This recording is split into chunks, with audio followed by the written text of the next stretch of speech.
Welcome to Own Your Heart Health.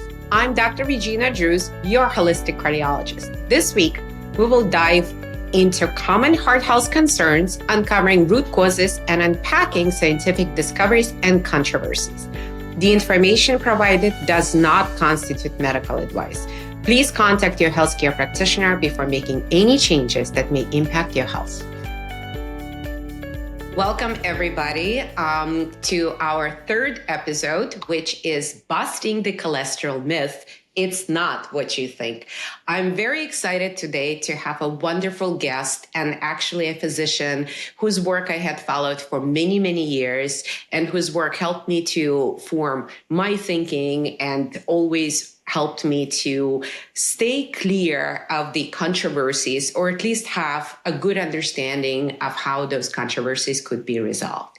So let me introduce Dr. Ernst Schaefer, who is the Chief Medical Officer and co-founder of Boston Heart Diagnostics, the leading laboratory that specializes in cardiovascular testing. Ernie, welcome to the show. Thank you.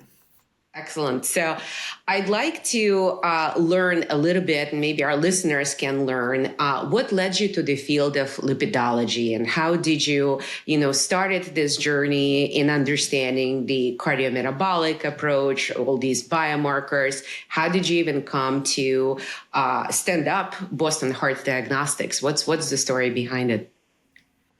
So I was a student and a resident and a fellow. I was at Mount Sinai Hospital in New York City, and I was rotating through the coronary care unit. And in the first week I was there, 3 patients died, and I thought the care had been fine. And so 2 of them had autopsies, and they had severe diffuse coronary atherosclerosis, or clogging of their coronary arteries, despite the fact that I thought the care had been fine. And I was actually amazed that they had lived as long as they did. So then I asked, the attending was a very famous cardiologist named Dr. Friedberg, Charles K. Friedberg. And he said, well, we don't know that much about the disease, but blood pressure is important, but why don't you go and read about it? So I started reading about it, and I read about the Framingham Heart Study, which is right where Boston Heart is now, and I've been working with Framingham Heart for many years now. And what the Framingham Heart Study did was it showed us what the risk factors were for clogging of arteries, how important age is and sex, but also high blood pressure and diabetes and smoking, but also high cholesterol, and not just total cholesterol, but how important LDL cholesterol was as a risk factor, and how important low HDL was as a risk factor. And then so Framingham really taught us what the risk factors were. And then people took a very simple approach. They said, okay, let's try to treat these risk factors and see if it makes a difference. And it's made a huge difference. We've been very successful in reducing the risk of heart disease. So very interesting, because if I recall, Framingham study was launched because I believe Roosevelt, when he had a stroke, and his personal physician was a cardiologist, there was a realization that we actually don't have, a framework to help our people to avoid strokes, avoid heart attacks, right? Those were, the good old years. Everyone smoked, and, although they probably exercised more and maybe their diet was a little bit different, but Framingham was such a pivotal foundational study in cardiology. So how did it lead you from that realization to expand beyond Framingham, right? Because Boston Heart Diagnostics, offers a fairly unique and proprietary path to cardiovascular testing. How did that come about? Well, after I was at Mount Sinai, I was lucky to do research rotations at Einstein with Dr. Eder on HDL. And then I learned a lot about HDL particles. And then I was lucky enough to do a research rotation at the Rockefeller, which is where they were doing already in the 70s, 60s and 70s measurements of sterols, and seeing the importance of the production of cholesterol versus the absorption of cholesterol. And then, of course, we knew how important diet was in the populations that were consuming a lot of animal fat, and cholesterol had much more heart disease than other populations on the face of the planet, comparing, say, Japan with the United States. At any rate, then you mentioned FDR, but he had severe hypertension, and Framingham has taught us that probably of all the risk factors that we have, high blood pressure is by far and away the most important risk factor for stroke. Whereas for coronary disease, clogging of coronary arteries, it's really a combination of high cholesterol due to high LDL, diabetes, and smoking, and of course, high blood pressure is terribly important because this is a disease that occurs on the arterial side of the system. Hi, everyone. It's Dr. Regina here. I know there are contradictory opinions about nutrition for heart health and longevity. Discussion often gets heated and confusing.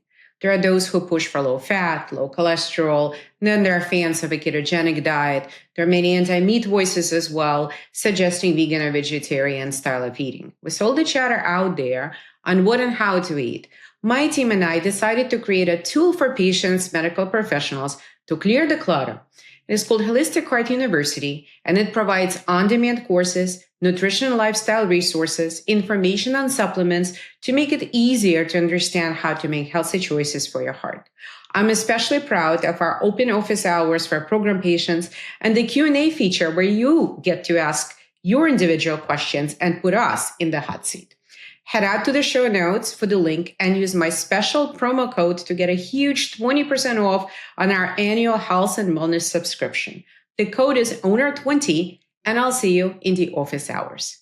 So I think, it's so important what you are basically hitting at is that there is a context, right? So years ago, when I was first starting in this integrative cardiology path, I came into a gathering of local practitioners who were in the integrative and functional medicine, and they learned that I was a cardiologist. And the first question they asked, well, do you use statins? And I said, I do use statins. And immediately sort of half of the room just went away from me as if I had some sort of a contagious disease. And I was trying to explain to them that it's not yay or nay. It's a complex equation where we have to understand a person's risk and do the best we can to understand their risk and try to modify it as much as we can. So let's, I want to ask you a few questions that, and I know you brought us some slides, so thank you for that. Let me go ahead and share the screen. So if you're listening to us, you may want to check this out on the YouTube channel so that you can actually see the slides. But Dr. Ernie and I will talk over the slides, so you will get all the information. It's just, it does help to see them.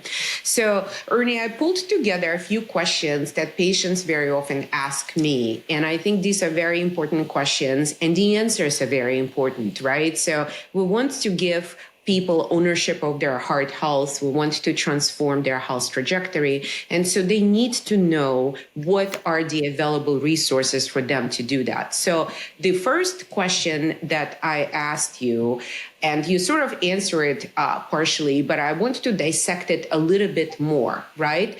Is LDL cholesterol, especially direct LDL cholesterol measurement, because as we know, labs get different measurements, is LDL cholesterol important as cardiovascular disease risk factor?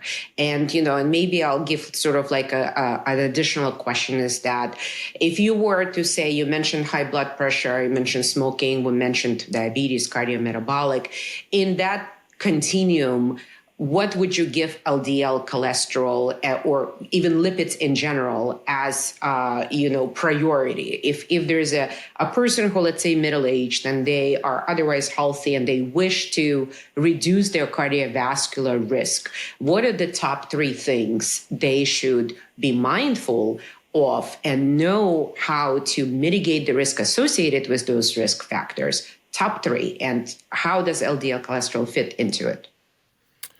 Well, of course, this is a disease of aging, and it's a higher prevalence in men, although as many women die of heart disease as men, but they do it about 6 years later on average. I would say the most important risk factor is high blood pressure. This is a disease that occurs on the arterial side of the system. Diabetes is also very important, but it only occurs in about, 10 to 15% of the population. And smoking is very important, but LDL cholesterol really is the factor that does allow us to distinguish between populations. And we know that if we're really effective in lowering LDL, or look at populations that have a very low LDL, their risk is very low, and you can markedly lower risk by treating a high LDL. And yes, it's lifestyle, and yes, sometimes you have to use medications. We also do know that it's the small, dense LDL that's the most atherogenic, and we can measure that very easily. Yeah. So I always tell my patients that arteries, especially coronary arteries, which are fairly small in diameter, right? They're not particularly large, and could be maybe 2 millimeters, 2.5 millimeters. So they're quite tiny. So the arteries get constantly damaged to a certain degree by just the sheer flow of blood through the blood vessels, right? From the moment we are conceived to the moment we die, the blood flows through our arteries. And in many ways, I look at cholesterol as a first responder, because once the inflammation starts in the blood vessels, once the injury occurs and inflammation follows, then cholesterol gets sent to patch it up, right? And that's the beginning of those plaques. And, if plaques are active, if inflammation does not subside, does not resolve, the immune system, of course, gets involved. And so cholesterol in many ways is a first responder. And, it's sort of like a fireman coming to a scene of a fire and trying to extinguish the fire. But sometimes the fire is just burning so much that, there is no resolution of this. And so I think it's important for adults to know that, as you mentioned, high blood pressure is critical. I actually do think that cardiometabolic, not just diabetes, but also insulin resistance, which a lot of the adults have, especially in both developed and developing countries, and they come from different origins, where insulin resistance comes from. And we'll have a separate episode on insulin resistance. But for now, it's sort of this trifecta of high blood pressure, abnormal metabolism, whether it's diabetes or insulin resistance. The official medical term is impaired glucose tolerance, and of course, dyslipidemia, or elevated cholesterol. And in many patients, the cholesterol first time goes up because it's a response to the inflammation that is happening systemically and in the coronary arteries. So here you said, go ahead. I would put it a little differently. I would say that what happens is the LDL, especially the small dense LDL, deposits at sites of damage due to high blood pressure and diabetes and smoking. And then once it's deposited and modified and taken up, the white cells, the macrophage monocytes migrate in, they become macrophages. And the inflammation is really due to the cholesterol that's in the artery wall. And cholesterol is clearly important for hormones and bile acids, but an excess of cholesterol in the blood can be very deleterious. So the inflammatory factor that starts the fire burning in the artery wall is, in fact, cholesterol. Exactly. And what's interesting is that, there is a data that is available right now that even shows to us that LDL years are important, right? It's not just, the LDL itself, but how long the LDL been elevated in the person. Usually, No, absolutely. I would agree with you 100%. Absolutely. Yeah, exactly. So tell us a little bit more. So we kind of now branching, we'll come back to small dense LDL, because I think it's really the most important risk factor. And when patients ask me, well, what's my LDL cholesterol needs to be, there is, of course, a typical answer, sort of the answer that has to do with, generic stuff. And then, of course, there is small dense LDL. So how do we put it together in terms of these risk estimates? And what does it mean to be 65% accurate? What that means is that there's when you do multivariate analysis to see how well something predicts a disease, you get something called a C statistic. And I'm not a statistician, but the C statistic on the pooled cohort equation is about 0.65, which means it's about 65% accurate perfect would be 1.0, and that doesn't ever happen. Of course, we can't predict things 100%, but what that clearly says, though, is that there are other factors that are not incorporated into this risk assessment so it's not a perfect tool.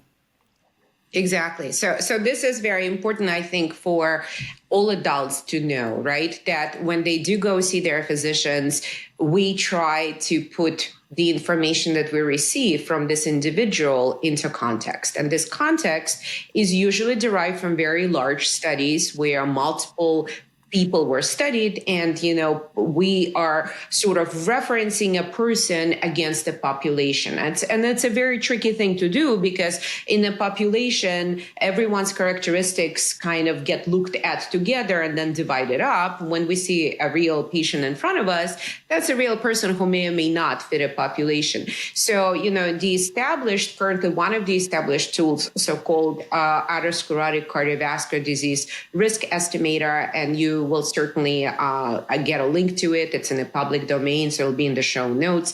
It's about 65% accurate. And so it's 65% accurate for predicting an adverse outcome. And in cardiology, we look usually at what we call a short-term risk, a 10-year risk, although some of these tools, including this one, actually give us lifetime risk estimate as well. And so we look at what is likely to happen in the next 10 years in terms of really significant events, such as a heart attack, for example, a stroke, or cardiac vascular related death. And so using these numbers, we can be 65% there, which may not sound as great as 90 or 100, but it's actually a fairly good place to start. Yeah.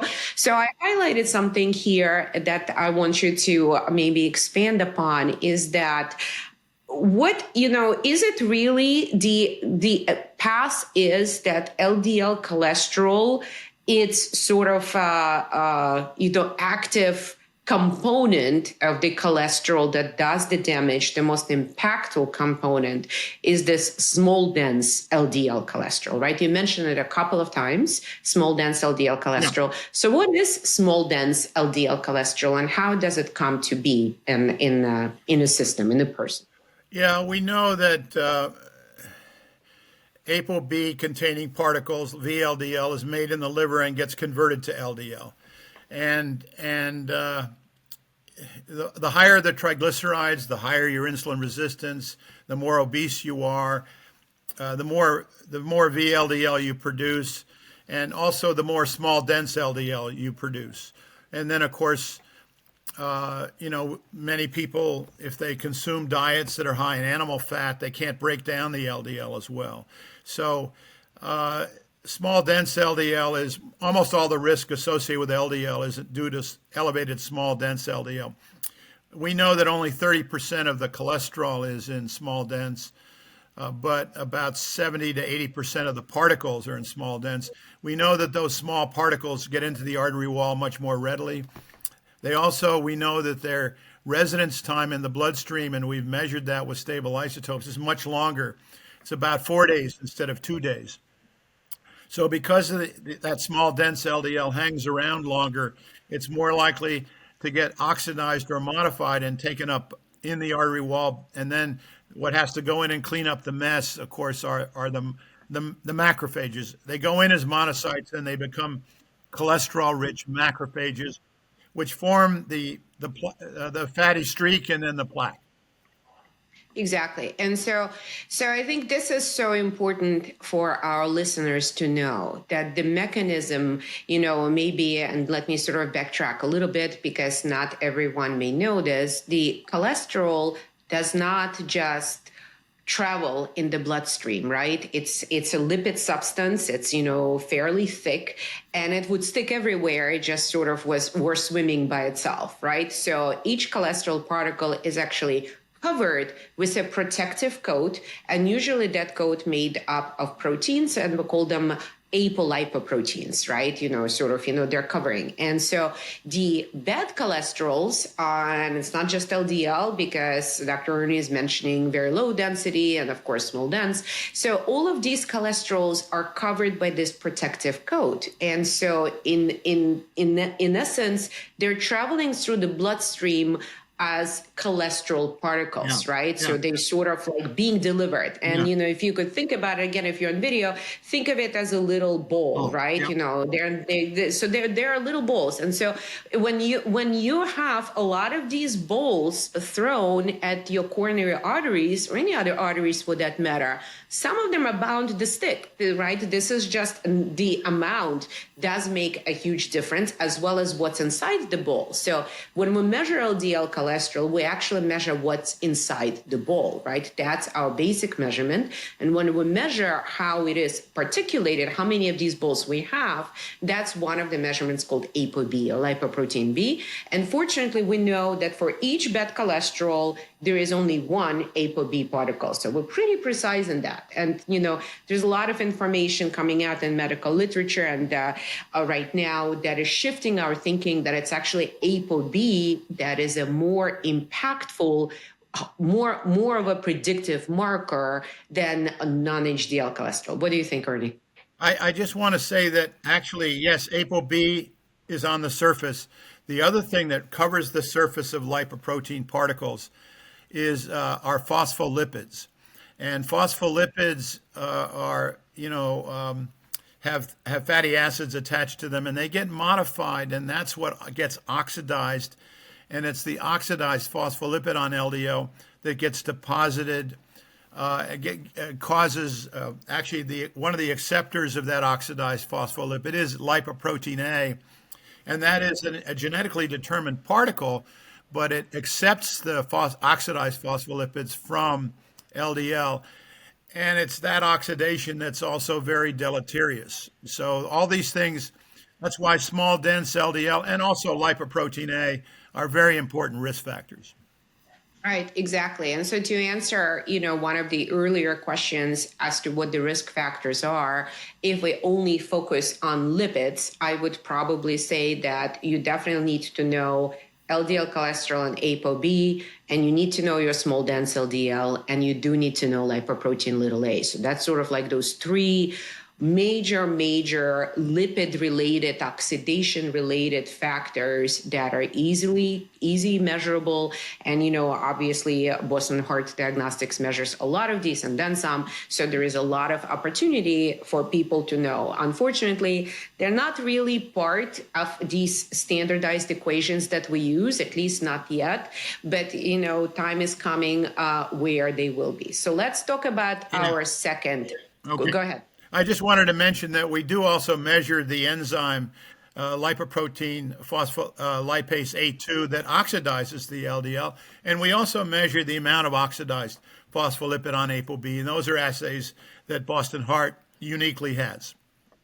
Right. And I used a lot of those assays, and I can say for sure that it's been an eye-opener, because what I learned is that my expectation usually going into the blood testing with my patients is that I feel that if their LDL is overall controlled or mostly controlled, ApoB is mostly controlled, I don't necessarily expect to see an elevation in small dense LDL or LPPLA2 activity, the enzyme that oxidizes it. Lipoprotein little a, that could be anything because so much of it is genetically driven.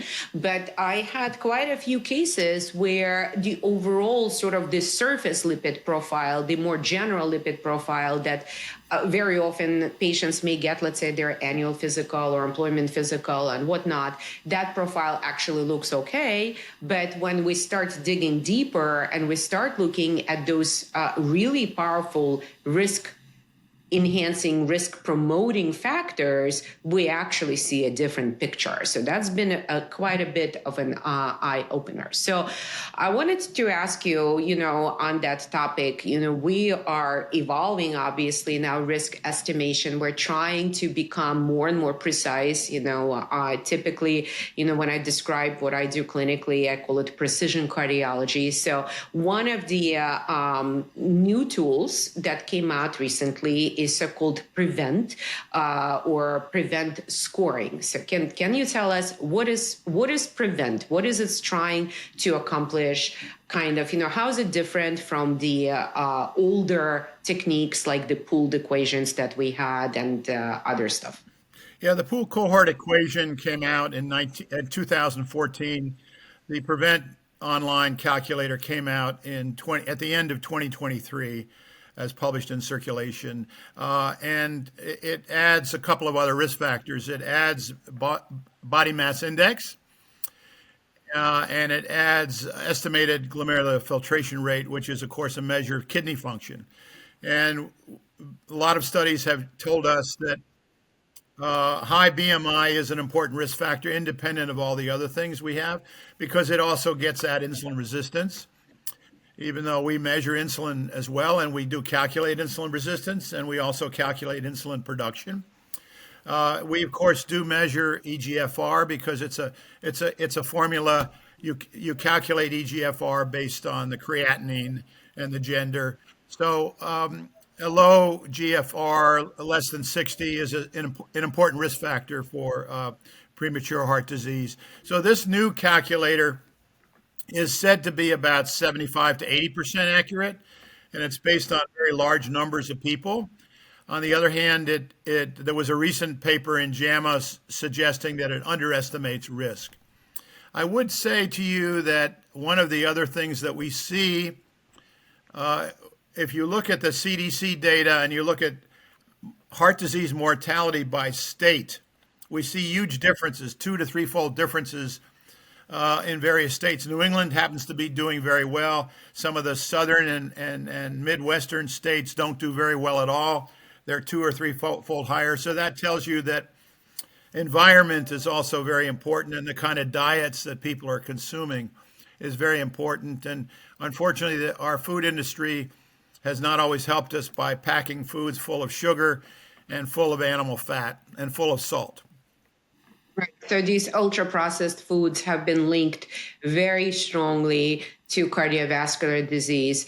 And it's interesting that, you mentioned locations. So locations not only reflect, I think, the patterns that are associated with nutrition, but they reflect what actually is happening over time to the populations who are exposed to this nutritional pattern. And in a lot of the southern states, there are fairly high rates of obesity and insulin resistance and diabetes. And this is sort of this cardiometabolic path, and that's what we essentially call cardiometabolic, is so impactful. And the prevent calculator, in many ways, I do think it's very impactful because it brought in the variables that we really didn't, had before, such as BMI and the kidney function, right? So we know that insulin resistance, diabetes, cardiometabolic imbalance will impact more than just the heart. It certainly will impact the kidneys, right? It is connected. Now, you mentioned that it created a little bit of controversy because even though it's 75 to 80% accurate, you said it underestimates the risks. So can you clarify that? What does it actually mean? Yeah, you have to understand that these calculators are looking at hard endpoints. So they're looking at having a heart attack or a stroke or dying from a heart attack or a stroke. They don't tell you, they don't estimate risk of angioplasty or bypass.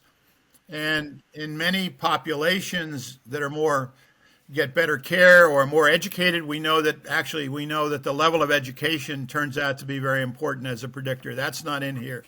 They're trying to have some factors about socioeconomic status, but I would say that it underestimates risk in certain populations, and those populations may be the ones that are at highest risk. So it was just published in an analysis from the Harvard School of Public Health that it would prevent about 15 to 20 million people in the United States from getting statins. Hi, everyone. It's Dr. Regina here. Many of my colleagues and I are noticing patients coming to us with self-ordered blood tests. When this trend started to gain momentum, I thought it would benefit many patients. After all, who doesn't want more access to health testing? However, I see that self-ordered labs often lead to more confusion and frustration for our patients. Patients are coming in with a pile of labs, and sadly, they're not better off for it. This is why we at Holistic Heart Centers have launched Heartwell Toolkits, a curated collection of blood and genetic markers that one can get at home, focused on heart and brain health, gives you all the data you need to make informed and actionable health decisions. The toolkits can be ordered at our shop on holisticheartcenters.com. You can find the link in the show notes. Use the code TESTING10 to get 10% off and free shipping. So here, and that brings me to the third question, because when obviously we see a person in front of us, we're trying to do the best we can by incorporating all the data we can.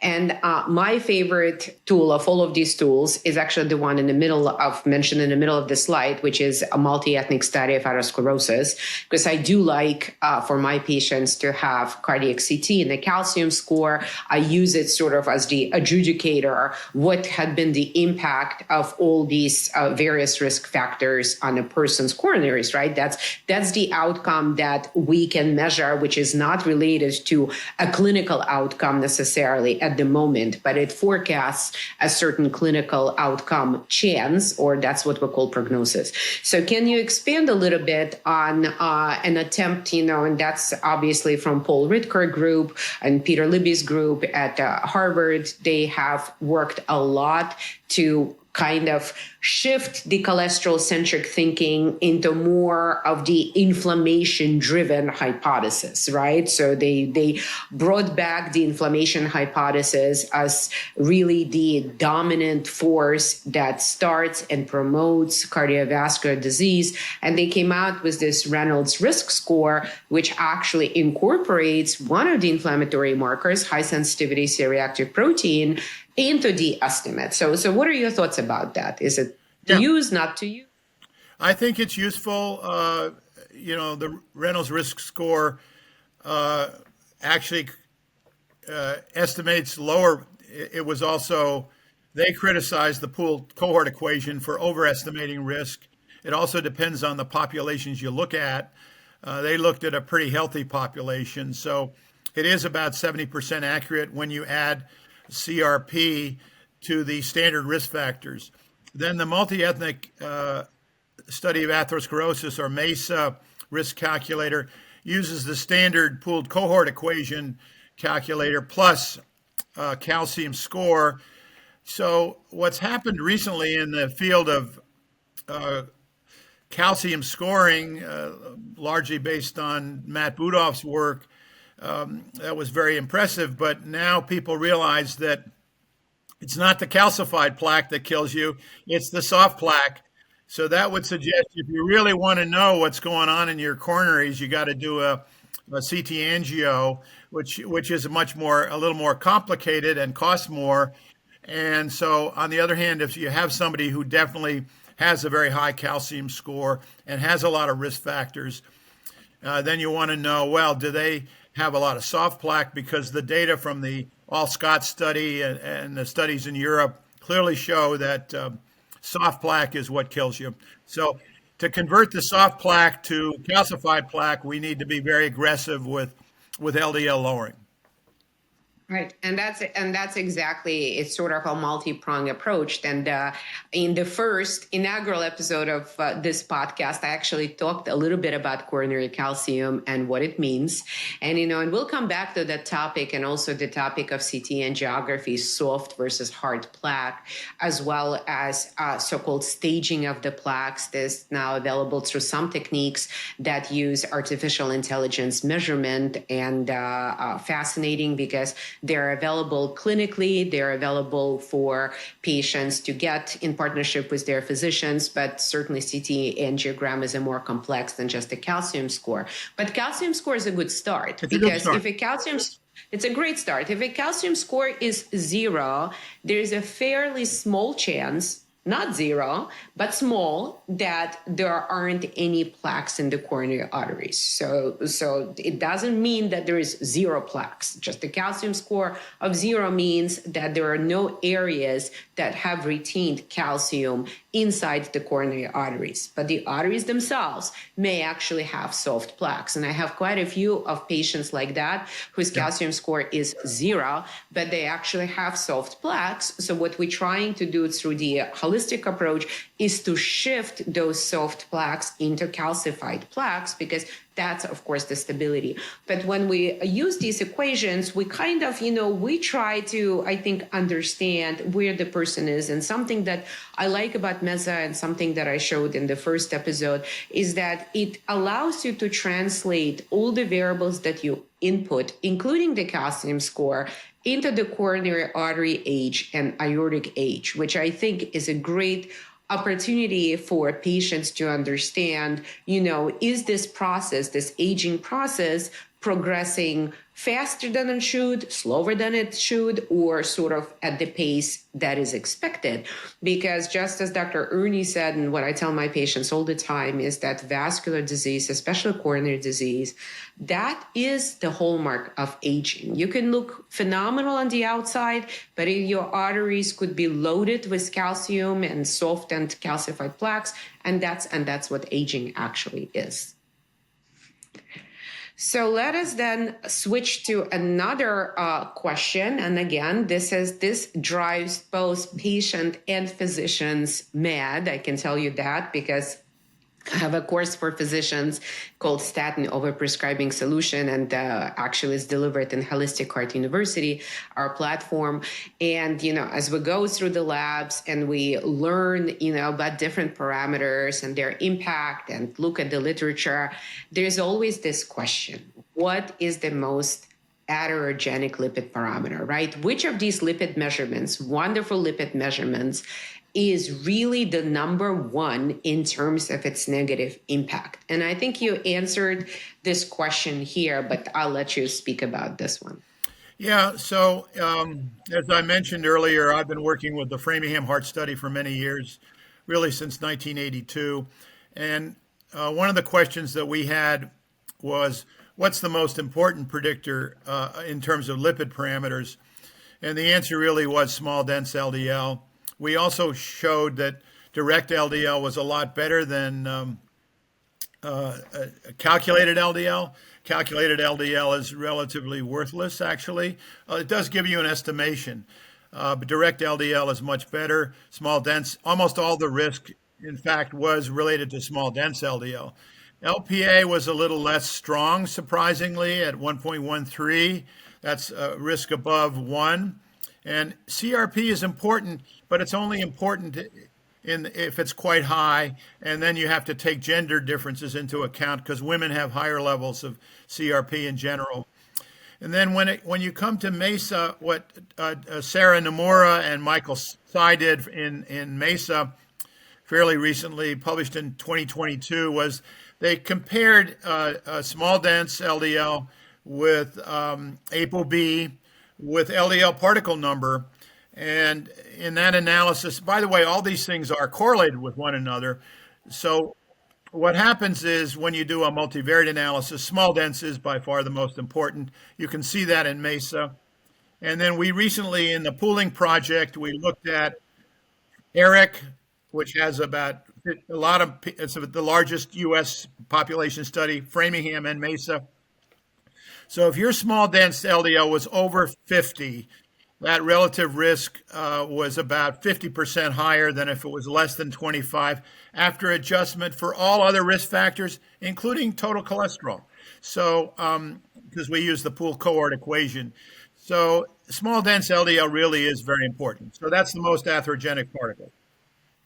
Yes, and I would agree with you. And what's interesting is that small dense LDL, like I mentioned before, sometimes I see elevations that are not necessarily over 50, but sometimes they are. And often they're kind of in this more sort of, the second, tertile, right? Between like 25 and 50 or so, or 26 to 50, because less than 25 is considered to be normal. And that actually does not necessarily happen at very high total cholesterol levels or even very high LDL levels, because That's right. there's so much of it is driven by insulin resistance, Yeah. that if insulin resistance is present, you may not even have very high standard lipids, but you will have that small dense LDL. So if there is one test that I would say every adult over the age of 40 needs to know, that is small dense LDL Yeah, cholesterol, I would because it I is. would say I would say that many years ago, Ron Krauss coined a term, and Melissa Austin a term called the atherogenic triad, which was high triglycerides, low HDL, and elevated small dense LDL. At that time, they were looking at LDL by gradient gels, but now we can measure it more accurately by looking at small dense LDL cholesterol. So you're absolutely right. There's this association of high triglycerides, low HDL, and high small dense LDL in conjunction often with obesity or being overweight and insulin resistance.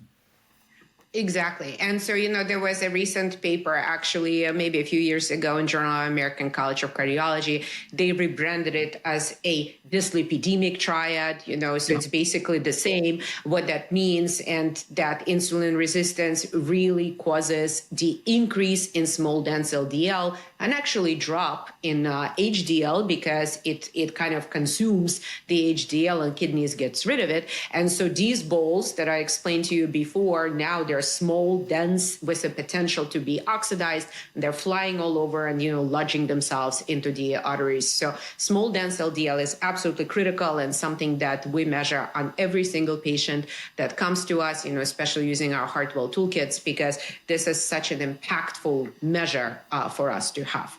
So this is the, you mentioned Framingham study quite a few times, but Framingham study actually evolved, right? And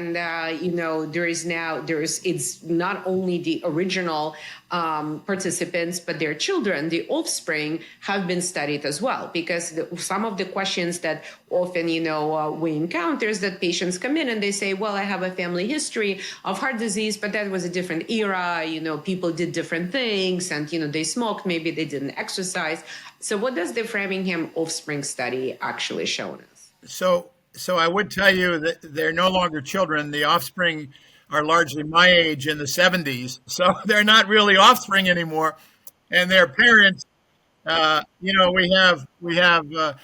have the original cohort of Framingham. We have the offspring study, and we have the next generation. We have the third generation. So they're about 30 years, and there have been three generations of Framingham participants.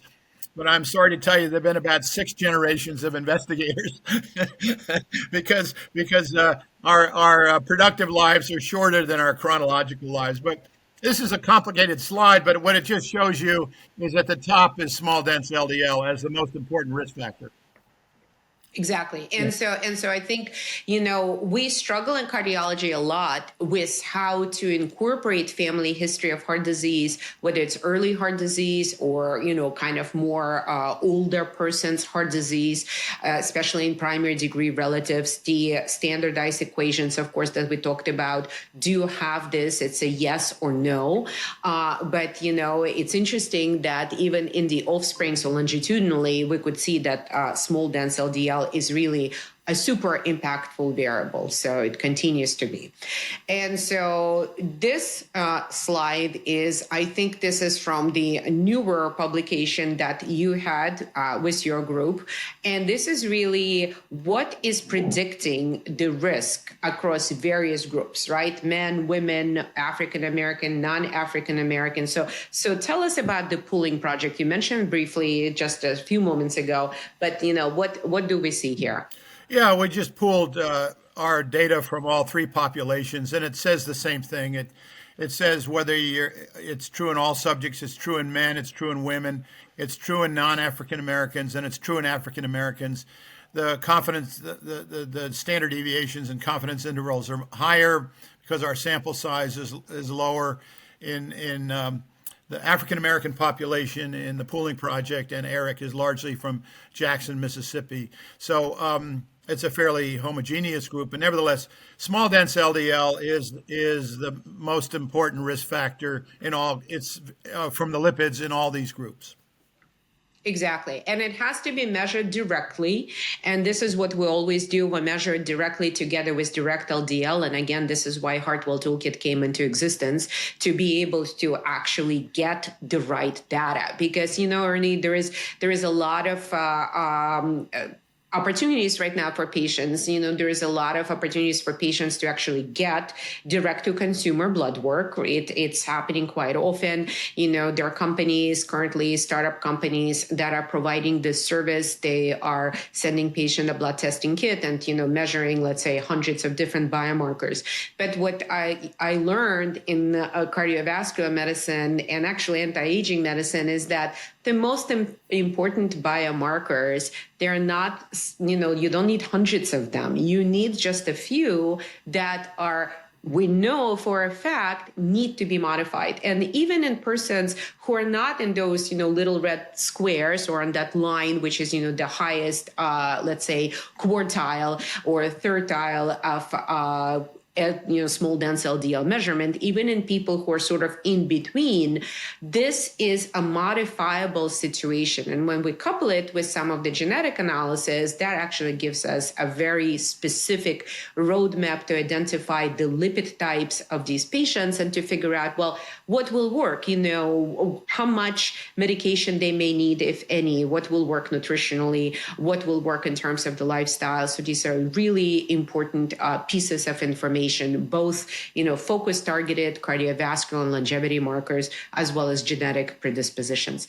So this is an interesting slide. It's a little bit complex, and you mentioned it in passing. So I want you to expand a little bit on what does it actually mean, the clearance of these bad particles, right?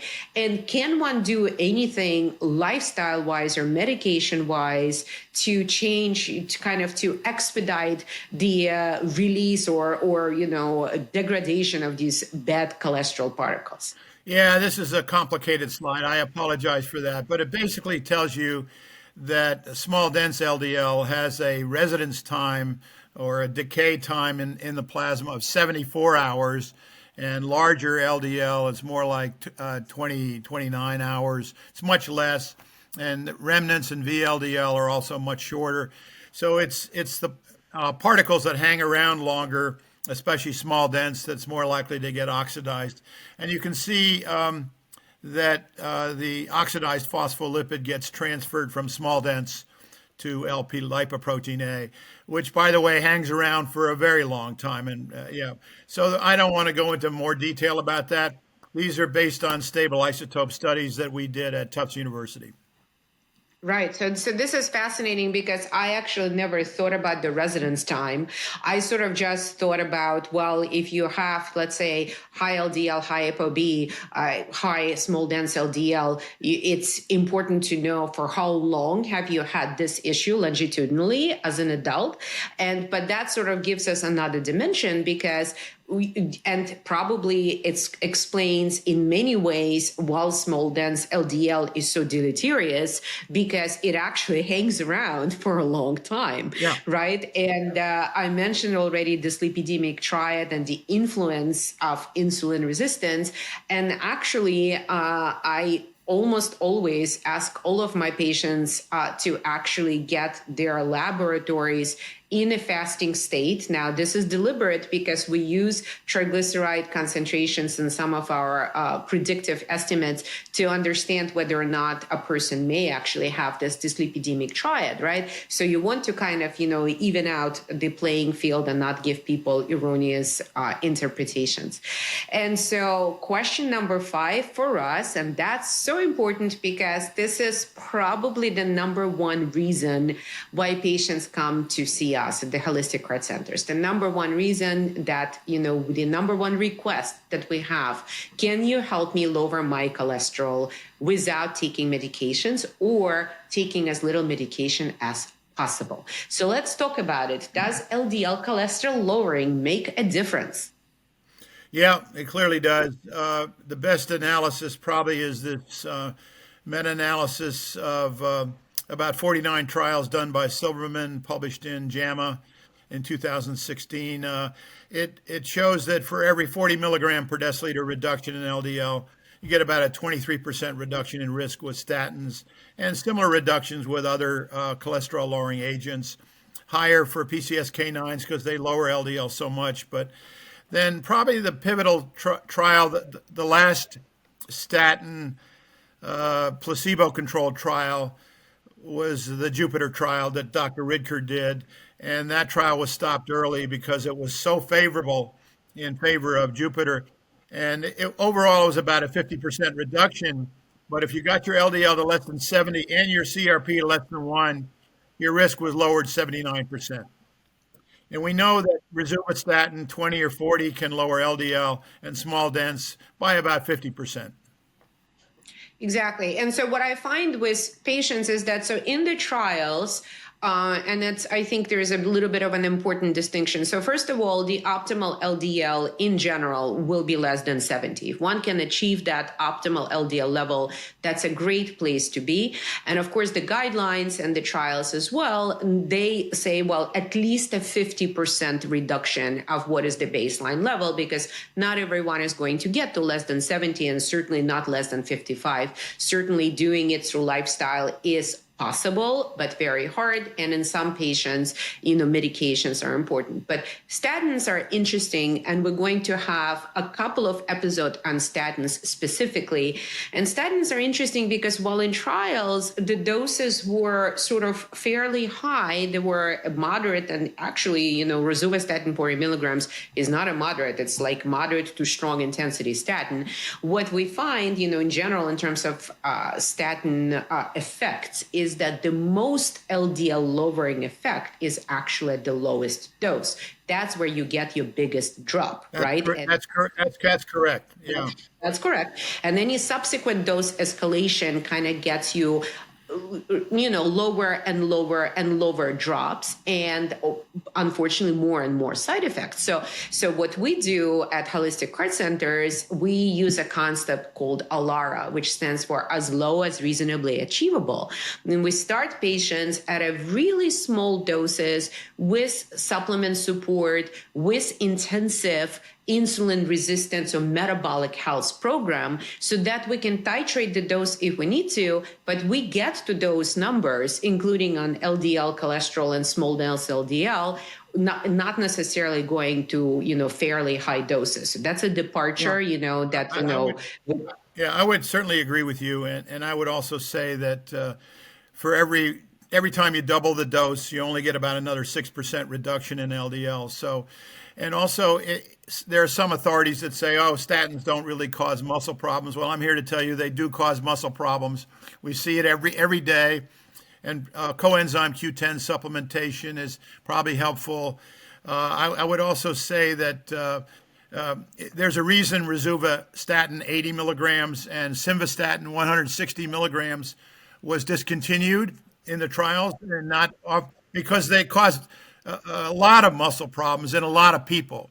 So I agree with Regina 100%. Start low and titrate up, and consider adding other agents like ezetimibe, because that will, even 20 of Rosuva plus ezetimibe 10 will give you about a 70% reduction.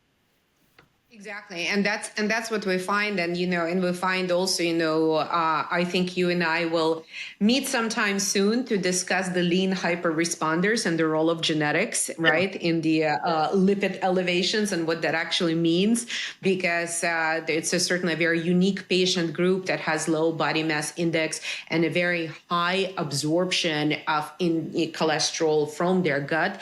And Boston Heart Diagnostics, of course, has a proprietary test that allows us to measure that. And in combination with genetics, we're able to identify those individuals. I also agree very much about the statin-associated muscle side effects of statins or SAMs. So American College of Cardiology actually has a little app that allows us a little bit to score SAMs. And for every one of our patients, we run this scoring before this decision is made to decide, A, will they benefit from a statin medication, and B, how much of it we can get. And, this as low as reasonably achievable protocol actually recently was mentioned by European Society of Cardiology, where while they upheld the targets and said that let's bring LDL cholesterol down, let's reduce by at least 50%, if a patient is not tolerating, they are advising this as low as reasonably achievable strategy with regard to pharmacological management. So I'm glad to see that somebody thought of it other than myself, that, that this is something that people are actually using clinically, and it does produce great results. So Ernie, I believe this is our last question. No, it is not. I misspoke. What are the best mortality markers, right? So, because in heart disease, cardiovascular disease, we know that we need to kind of keep an eye on what actually, unfortunately, influences our patients and our own mortality. So what are the best mortality markers? Well, I was surprised. This paper came out in 2013, actually, from the ERIC study, in about 11,000 people followed for really at least 10 years, but largely longer. And so my mentor, Bob Levy, used to say the best predictor of disease is disease. But it turns out that NT-proBNP is a marker of heart failure and troponin T is a marker of heart damage. Both of those markers predict total mortality, CVD mortality, and stroke mortality with very large hazard ratios, 3, 7, and 10-fold for NT-proBNP. So these are very important markers. We know that if you control risk factors, especially high blood pressure for NT-proBNP, you can lower these things. Exactly. And so I think, heart failure is a type of heart disease. This is what would fall under structural heart disease. And unfortunately, we see heart failure rising, a specific type of heart failure, so-called heart failure with preserved ejection fraction. And we'll talk about heart failure separately because it's such a massive subject. But important, I was also surprised to see this, that it's actually not the lipids or inflammatory markers. It's the myocardial damage markers, but it does make sense, right? If all the, as you said, the best predictor of mortality for disease is disease itself. So, the coronary artery disease, unfortunately, will lead, if unmanaged or not mitigated, to heart failure or potentially a myocardial infarction, even a small one. And so these are very sensitive measures. We don't necessarily measure them on every single patient, but we measure them strategically to understand where our patients are, on a continuum. And this is something that kind of gives us the overall understanding. So this slide, and again, if you're listening to us and you're not watching this, I would suggest that you give us, take a look on YouTube, because there is really sort of the entire linkage of inflammation and the what's actually happening in the vessel wall and how the lipids influence it. It's kind of a simplified graphic, but I think it's really tying in together the cardiometabolic impact and what is happening in the blood vessels. So Ernie, you're sort of, what's the current concept of cardiovascular, atherosclerotic disease, cardiovascular disease, not, specifically atherosclerosis. How do we think of it, in the year at the end of 2024 and, heading into 2025? Well, I think we talked about the risk factors that damage the artery wall. And we know that LDL goes in. We haven't talked much about HDL, but HDL is really important. It's the most abundant lipoprotein particle, and it's the particle that takes cholesterol out of the artery wall. And then we have these inflammation markers and oxidation markers, which are shown on this slide. So all these things are important, but disease markers, heart failure and heart damage are really critical as well. I agree. And I think, again, coming back to sort of availability of direct to consumer blood work, it is important to strategically get the markers that are likely to influence disease and detect inflammation, not just systemic inflammation, but inflammation that impacts the arteries, especially coronary arteries, that signals that there's trouble in the coronary arteries, and to position yourself with regard to those markers in a way that allows you and physicians or medical professionals you're working with to actually make the best possible decision for your care. So this has been very insightful, very informative. And Ernie, I'd like to thank you for being a guest on this show, on this podcast. And hopefully our listeners will appreciate this information and, have a new understanding of the role of the LDL cholesterol and a lot of other markers, obviously, that are related to it and their impact for cardiovascular disease as well as mortality. Great. Thank you. Thank you. Hi to all professionals listening to us today. If you're thinking of launching a cardiometabolic or integrative cardiology program in your practice, we can help. At the Holistic Heart Centers, we help docs in practice to expand into hybrid or concierge services. Head out to the show notes and click on the application link. Your intro call is entirely free. Ready to schedule a practice review? Use code DOC10 for 10% off our Practice Power Hour 16 minutes coaching session. The link is in the show notes.